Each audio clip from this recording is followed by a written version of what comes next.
તાપી જિલ્લા આદિવાસી પંચનું વિરોધ પ્રદર્શન જેટકો કંપની સામે આદિવાસી પંચે વિરોધ નોંધાવ્યો છે। જેટકો સબસ્ટેશન માટે જમીન સંપાદનનો વિરોધ થઈ રહ્યો છે।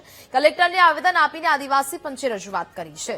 જેટકો સબસ્ટેશન માટે જમીન સંપાદન રોકવાની માંગ છે તે કરવામાં આવી છે અને જેને જ લઈને આ વિરોધ છે તે કરવામાં આવ્યો। કલેક્ટરને આવેદન આપીને આદિવાસી પંચ દ્વારા રજૂઆત પણ કરવામાં આવી છે।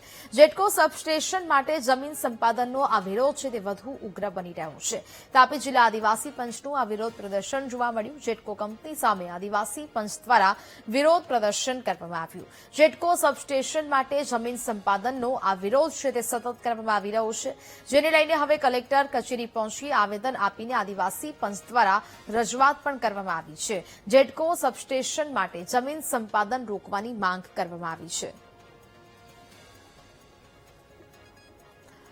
તો આદિવાસી સમાજ દ્વારા માંગ કરવામાં આવી છે। કલેક્ટર કચેરી પહોંચી કલેક્ટરને આવેદનપત્ર આપીને રજૂઆત કરવામાં આવી। જમીન સંપાદન ન કરવા માટેની રજૂઆત કરવામાં આવી છે। હાલ તો આ વિરોધ પ્રદર્શન જોવા મળી રહ્યું છે। પોસ્ટર સાથે કલેક્ટર કચેરી પહોંચ્યા અને મોટી સંખ્યામાં લોકો દ્વારા આવેદનપત્ર આપવામાં આવ્યું।